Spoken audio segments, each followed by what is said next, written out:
No recuerdo la última vez que me temblaron las manos así.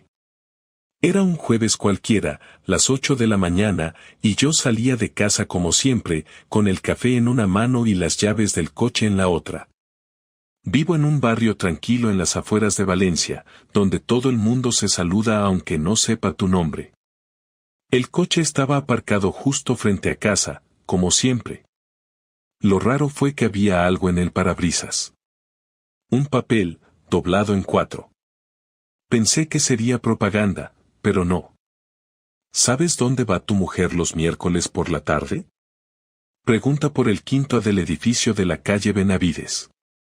Así, sin firma, sin más. No es el tipo de cosa que uno espera leer a primera hora de la mañana.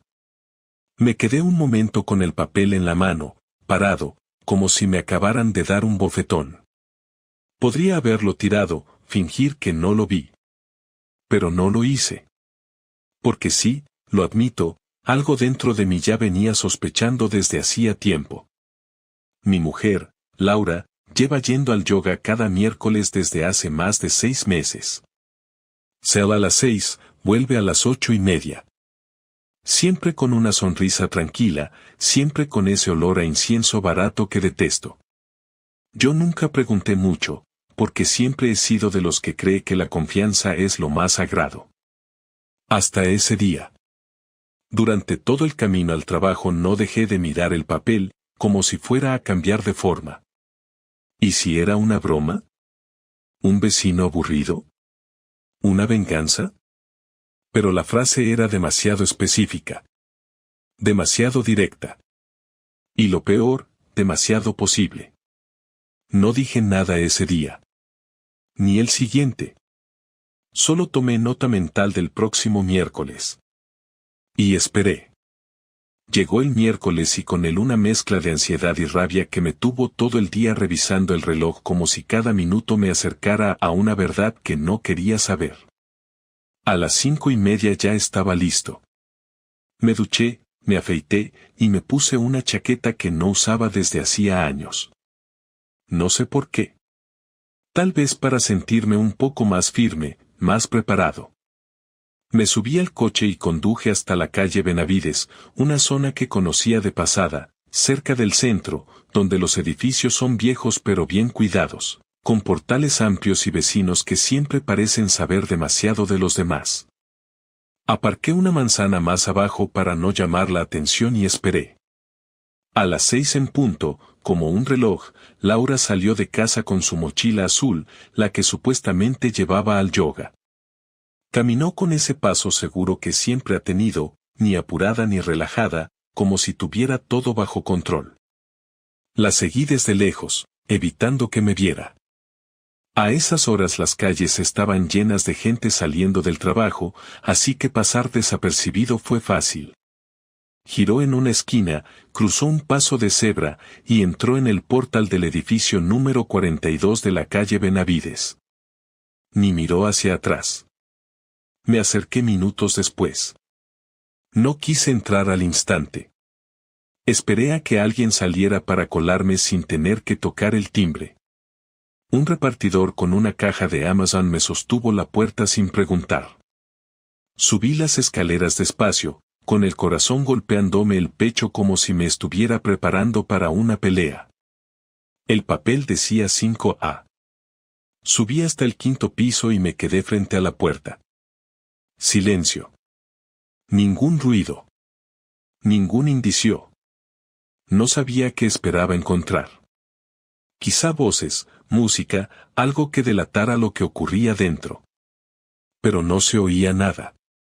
Toqué suavemente la puerta con los nudillos, como un idiota, como si tuviera el derecho de hacerlo, como si no estuviera invadiendo algo que no me pertenecía. Nadie abrió. Entonces me agaché y acerqué el oído a la madera. Silencio. Pero justo cuando iba a darme la vuelta, escuché una risa. Una risa corta, íntima, de esas que no se sueltan en público. La reconocí. Era ella. No lo pensé. Me fui.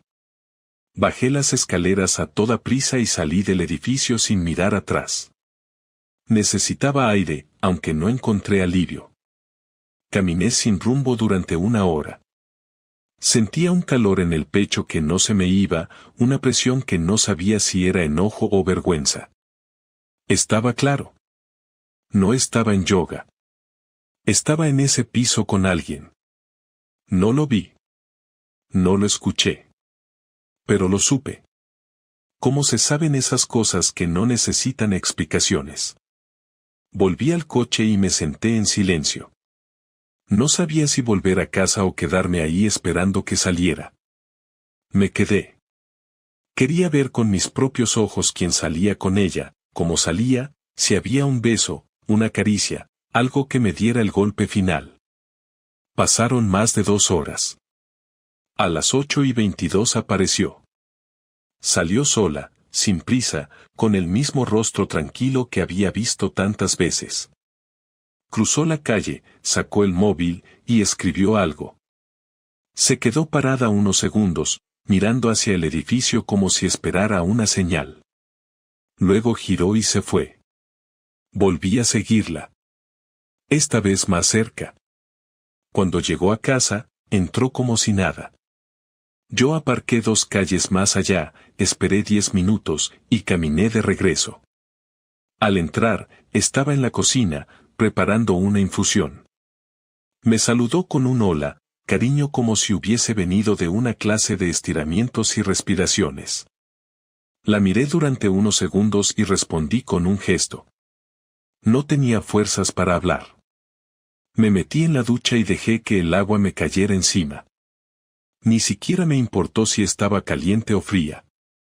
Durante la cena habló poco. Yo menos. Me preguntó si el trabajo había ido bien. Asentí. Le pregunté cómo fue el yoga. Me dijo que bien, que empezaron una nueva rutina centrada en la respiración abdominal. Me lo dijo mirándome a los ojos, sin pestañear. Esa fue la parte que más me dolió. La seguridad. La tranquilidad. Como si lo hubiera ensayado. Como si ya no le pesara mentirme. Esa noche dormimos en la misma cama. No nos tocamos. Me di la vuelta y me quedé mirando la pared. Pensé en todo, los años juntos, las vacaciones, las conversaciones en la madrugada, las veces que me dijo que nunca había sentido con nadie lo que sentía conmigo. ¿En qué momento se fue todo a la mierda? ¿Cuándo dejó de importarle? ¿Y por qué no fui capaz de darme cuenta antes? No dormí. Escuché su respiración toda la noche, suave, constante, como si estuviera en paz. Yo no.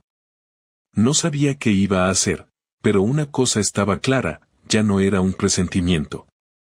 Era un hecho. Mi mujer me estaba engañando. Y ni siquiera tuvo la decencia de hacerlo lejos. Lo hacía a pocos minutos de casa. Cada miércoles.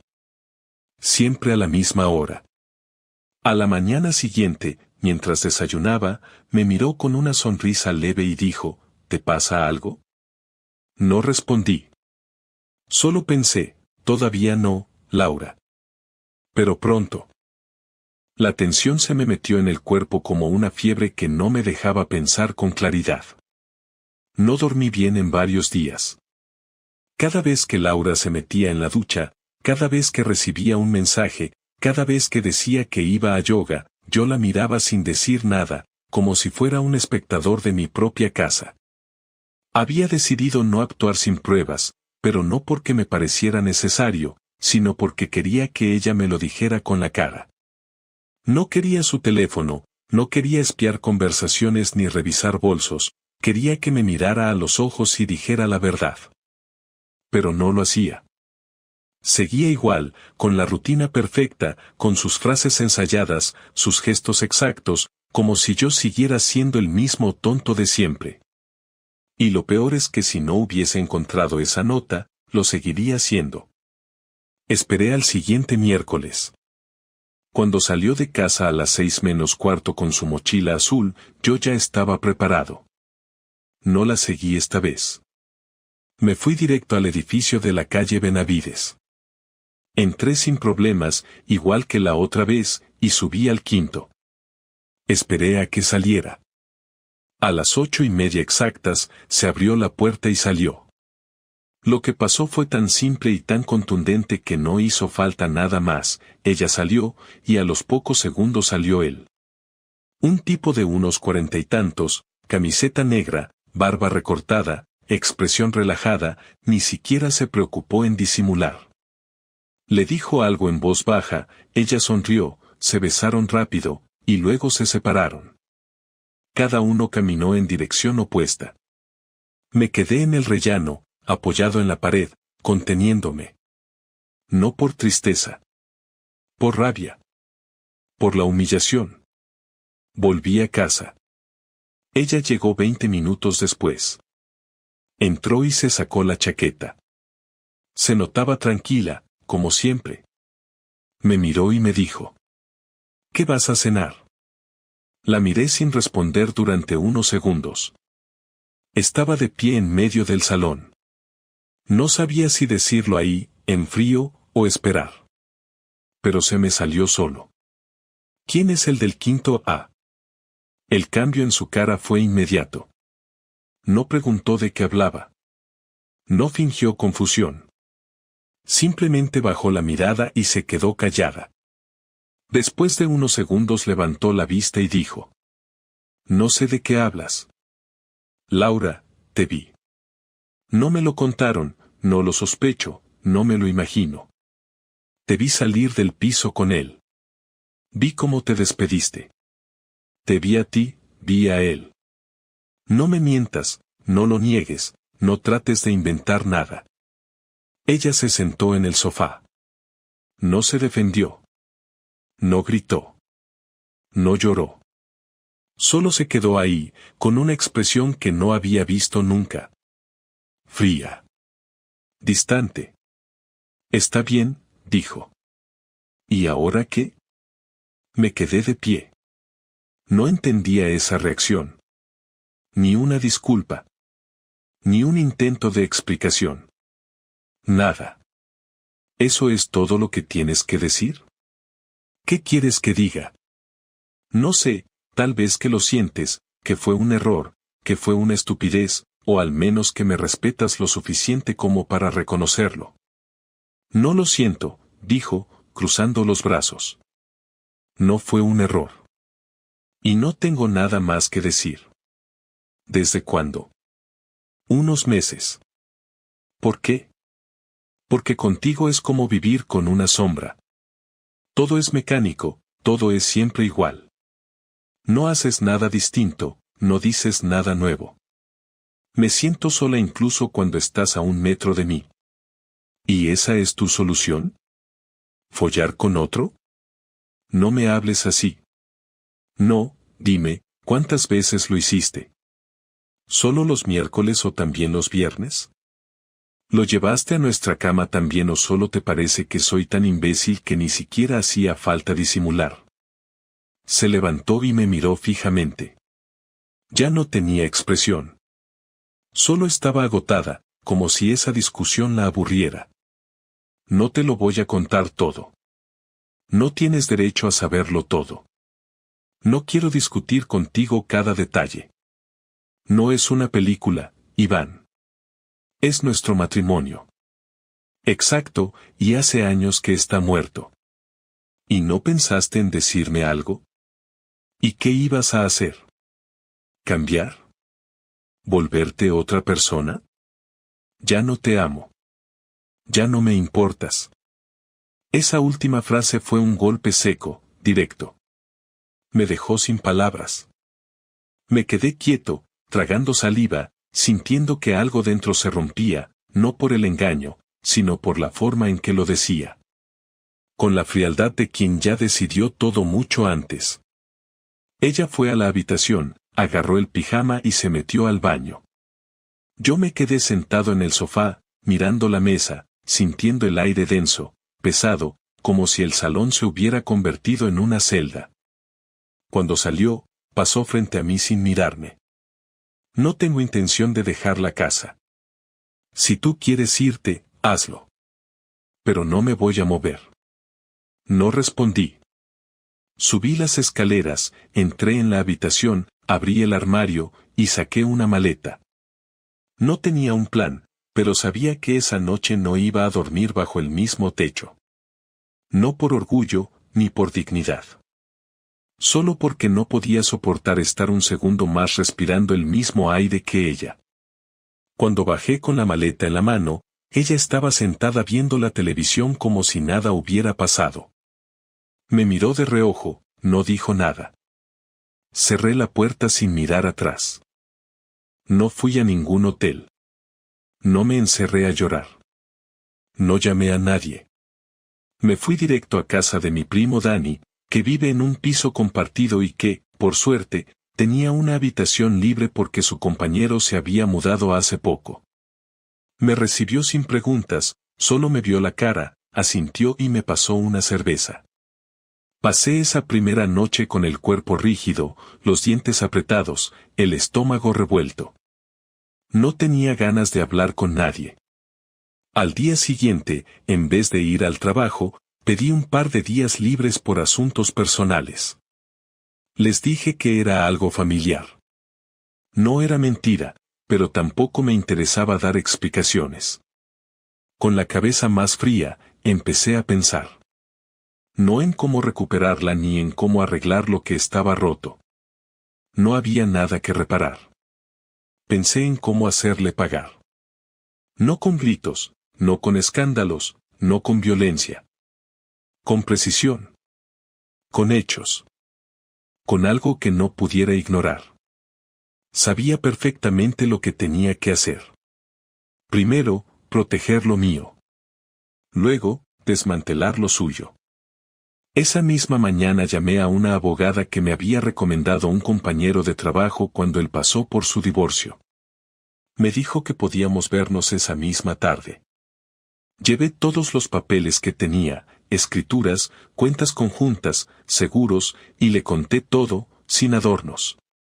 Me escuchó en silencio, tomando notas, y cuando terminé me dijo exactamente lo que necesitaba oír, que había formas de actuar rápido, que si jugaba bien mis cartas podía quedarme con la casa o, al menos, evitar que ella se quedara con todo.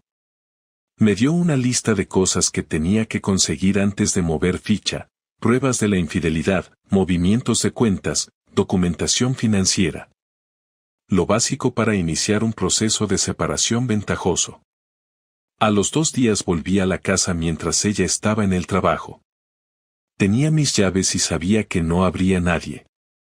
Entré, fui directo a nuestro escritorio donde guardábamos carpetas, abrí su portátil, revisé todo lo que pude y copié información útil.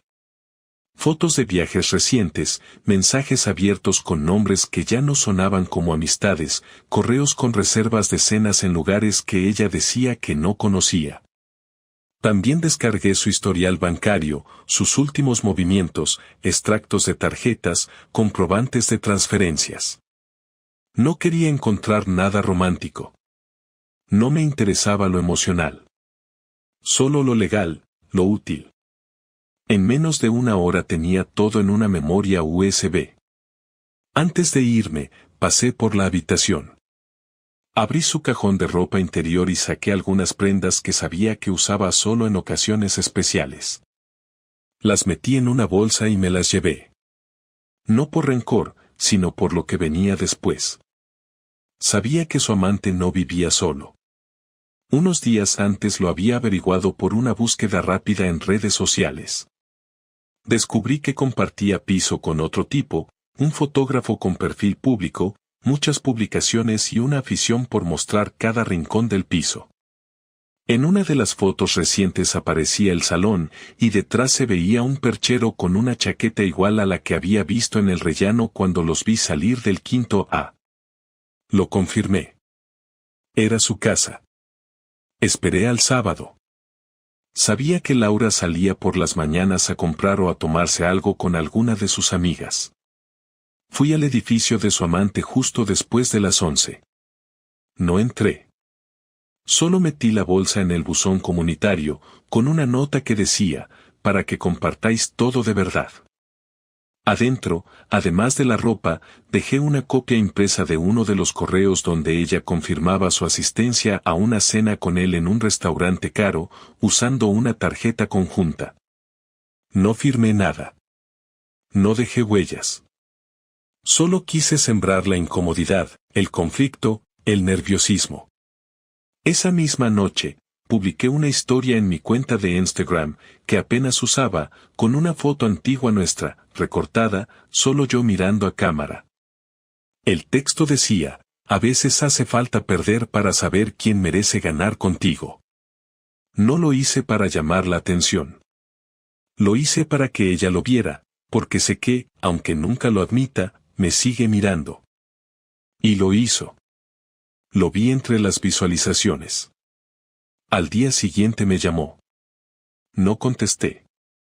Me escribió: ¿podemos hablar? Esperé varias horas y le respondí: hablaremos cuando te lleguen los papeles. No hubo más.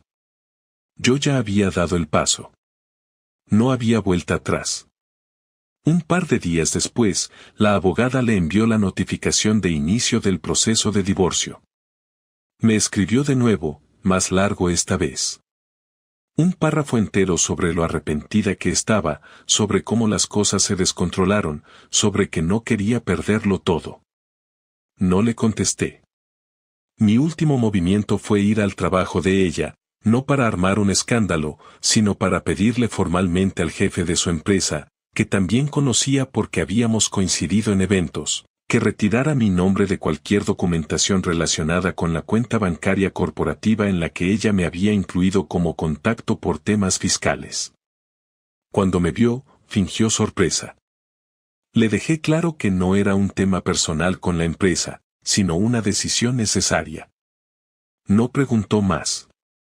Firmó el papel y se lo entregué a Recursos Humanos. Esa misma tarde, alguien desde su oficina me escribió por WhatsApp.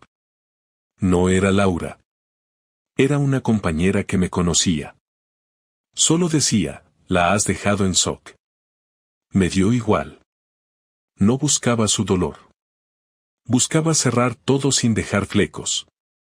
Y lo estaba consiguiendo. Cada paso, sin una palabra más de la necesaria. Sin gritar. Sin llorar. Solo avanzando. Pasaron varios días sin que supiera nada de ella, ni un mensaje, ni una llamada, ni un intento de encontrarse conmigo en persona. Imaginé que estaría procesando todo, o simplemente buscando la forma de revertir una situación que ya no tenía marcha atrás. Yo me mantenía ocupado, no porque necesitara distraerme, sino porque no había tiempo que perder. Entre reuniones con la abogada, búsqueda de otro piso y limpieza de lo que había quedado en casa de Dani, mis días pasaban con la rigidez de una rutina nueva, distinta, una rutina en la que ella ya no tenía ningún espacio. Una tarde, recibí una llamada de su número. La ignoré. A los pocos minutos, entró un mensaje. Solo quiero hablar una vez, sin reproches. Quiero decirte lo que pienso. Donde tú quieras. Lo pensé. No porque dudara, sino porque no me interesaba darle espacio a un discurso de justificaciones. Pero sabía que cerrar esto sin mirarla a la cara iba a dejar algo pendiente. Y no quería que nada quedara pendiente.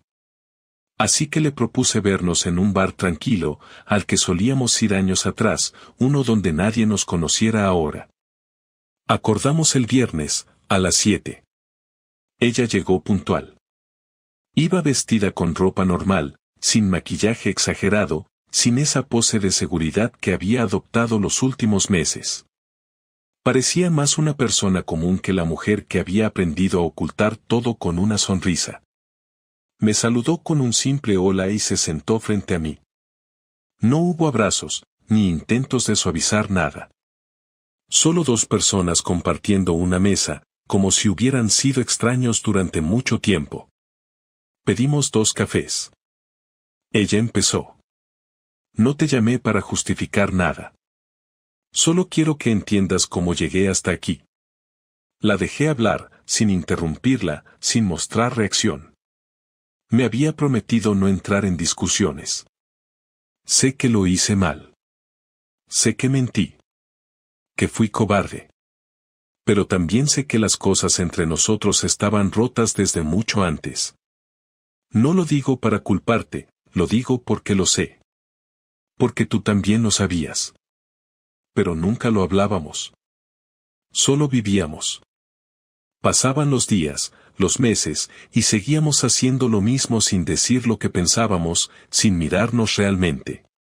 Dejamos de ser pareja. Éramos dos personas que compartían una casa. Yo empecé a sentirme sola. Y conocí a alguien que, sin buscarlo, me hizo sentir vista otra vez. No es una excusa. Lo que hice estuvo mal, pero no fue por capricho. Fue porque estaba vacía. Y no supe cómo decirte nada. Lo escondí. Me escondí a mí misma. Pensé que era algo temporal. Luego pensé que podría llevarlo en silencio. Pero cuando me enfrentaste, supe que ya no se podía sostener más. Bebió un poco de café. La miré sin cambiar la expresión. No espero que me perdones. Solo quiero que sepas que no fue una traición por odio, ni por aburrimiento. Fue porque me rendí. Porque sentí que nada iba a cambiar. Y sí, debí hablarlo. Pero no lo hice. Cuando terminó, se quedó en silencio. Esperando algo de mí. No una disculpa, no una lágrima, pero sí alguna reacción. Respiré hondo antes de responder. No me interesa si fue por odio o por aburrimiento. Lo que me interesa es que tomaste la decisión de callar y traicionar. Me interesa que decidiste que tu incomodidad valía más que la verdad. Me interesa que preferiste jugar a las dos vidas y que no te importó cuánto iba a doler cuando todo saliera a la luz. Me interesa que no hubo respeto, ni el mínimo cuidado. Porque podías haberme dicho que ya no me amabas, y habría dolido, sí. Pero habrías sido honesto. No lo hiciste. Y eso dice todo lo que necesito saber sobre ti. Ella bajó la mirada. Tienes razón. Todo lo que dices es verdad. No estoy aquí para juzgarte. Estoy aquí para dejar esto claro, sin ambigüedades. No quiero reconciliación, no quiero amistad, no quiero que intentemos nada. No me interesa saber si él sigue en tu vida o no. No quiero contacto contigo después de que esto termine. Lo que tuvimos, terminó el día que decidiste ocultarme que te ibas con otro a un piso cada semana. No hay recuperación para eso. Ella asintió, como si ya lo supiera, pero igual le doliera escucharlo. Te vas a quedar con la casa, ¿verdad? No. La quiero vender. No quiero que ninguno de los dos viva ahí. No tiene sentido que tú te quedes con un lugar que compartimos. Es un lugar muerto para mí. La abogada ya tiene los papeles. Será cuestión de días. Está bien. Lo entiendo. Tú te encargas de vaciar tus cosas. Yo ya saqué lo mío. Vale. Hubo un silencio largo. El bar seguía lleno, pero para nosotros ya no había ruido. ¿Crees que algún día podamos hablar sin rencor? No. Pero no por rabia. Simplemente porque no quiero saber más de ti. Asintió. No lloró. No pidió más. Solo dijo. Gracias por escucharme. No lo hice por ti. Me levanté, dejé un billete sobre la mesa, y salí sin mirar atrás. No fue alivio. No fue paz. Fue el final. Y eso era suficiente.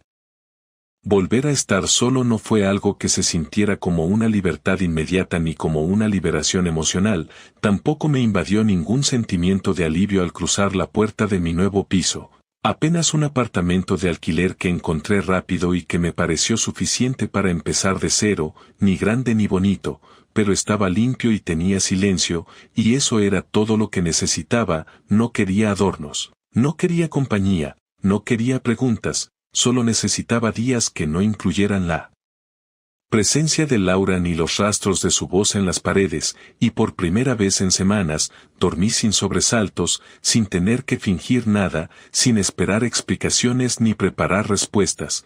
Simplemente me tumbé y cerré los ojos, con el cuerpo tenso, pero con la mente vacía. Durante las semanas siguientes, me dediqué a terminar el divorcio como si fuera un trámite más, sin detenerme en detalles, sin alimentar recuerdos, fui a firmar los papeles sin mirar su nombre en los documentos. Respondí a los correos de la abogada con frases cortas, pagué lo que tenía que pagar, me ocupé de lo mío y no volví a preguntar por ella ni por lo que hacía, tampoco volví a buscar ninguna señal de su vida actual, ni redes sociales, ni rumores, ni conocidos, ella desapareció de mi día a día como si nunca hubiera estado, y eso era lo que había elegido, no porque me diera igual, sino porque no había espacio para seguir arrastrando todo lo que ya no tenía arreglo. Volví al trabajo como si nada hubiera pasado, nadie preguntó directamente y yo tampoco ofrecí información, solo uno de mis compañeros, David, se acercó un día en la cafetería y me dijo con tono bajo que si necesitaba algo, lo que fuera, podía contar con él. Le agradecí sin entrar en detalles y seguimos hablando del proyecto que teníamos entre manos. Porque ya estaba cansado de repetir mentalmente la historia de mi matrimonio, no necesitaba repetirla también en voz alta, lo que ocurrió fue lo que ocurrió, y ya está, no hacía falta adornarlo con palabras. Empecé a ocupar mi tiempo libre con cosas que había dejado de hacer, volví al gimnasio después de años de excusas, empecé a salir a correr por las mañanas sin mirar el reloj. Me inscribí en un curso de carpintería sin ninguna razón en particular más que mantener la cabeza ocupada, pasé fines de semana completos sin mirar el móvil, me obligué a no revisar fotos antiguas, a no leer conversaciones pasadas, a no volver a la casa que había vendido sin volver a pisar, y todo eso me ayudó, no a sanar, pero al menos a mantener el rumbo. A veces, por las noches, me venía a la cabeza algún recuerdo tonto, una frase suya, una discusión mínima que ahora tenía otro significado, una escena cualquiera de esas que uno no analiza en su momento pero que después cobra otro peso. No me quedaba pegado a esos pensamientos, los dejaba pasar como si fueran ruido de fondo, sin permitir que se convirtieran en nostalgia, porque no tenía sentido mirar atrás buscando respuestas que ya conocía. Nunca entendí del todo por qué alguien que comparte su vida contigo durante tantos años puede llegar a ese punto de frialdad, pero dejé de buscar esa explicación porque entendí que hay cosas que no se tratan de lógica, se trata de decisiones, de personas que cambian y que no saben decir que ya no están, y aunque me dolió la forma, aprendí que muchas veces no se trata de lo que nos hacen sino de cómo elegimos reaccionar ante eso. No quise volver a vivir con miedo ni con desconfianza, tampoco me propuse cerrar la puerta a nadie más, solo me prometí que si alguna vez volvía a compartir mi vida con alguien, sería desde la verdad más cruda, sin promesas vacías, sin tolerar medias verdades, sin repetir errores, sin fingir que todo está bien solo por miedo a estar solo. Una tarde cualquiera, meses después, salí del trabajo y caminé sin rumbo fijo, me senté en una terraza con una cerveza y vi pasar gente que reía, parejas que discutían en voz baja, un padre con su hija pequeña, dos adolescentes abrazados, y me di cuenta de que no sentía envidia, no sentía dolor, solo una especie de calma seca que no conocía, no era felicidad ni tristeza, era otra cosa, era la certeza de haber tocado fondo y haber salido, no con una nueva versión de mí mismo, sino simplemente con una versión más real, más consciente, más limpia. Laura no volvió a escribirme. No la busqué. No supe si siguió con el mismo tipo, si cambió de ciudad, si intentó reconstruir su vida o si siguió arrastrando los restos de la anterior. Y la verdad es que me dio igual. Porque su historia ya no me pertenecía. Lo único que me quedó claro de todo esto es que nunca se trata solo del engaño. Se trata de cómo alguien puede mirarte a los ojos durante meses sabiendo que te está mintiendo. Se trata de esa capacidad de actuar con normalidad mientras por dentro ya te ha borrado. Eso es lo que destruye. Lo demás, con tiempo, se supera. Hoy, sigo solo. No sé por cuánto tiempo, no tengo prisa por cambiar eso. Me levanto temprano, hago mis cosas, mantengo contacto con quienes valen la pena, y si alguna vez alguien nuevo llega, no será para llenar un vacío, sino para compartir el espacio que he construido desde la ruina. No salí ileso.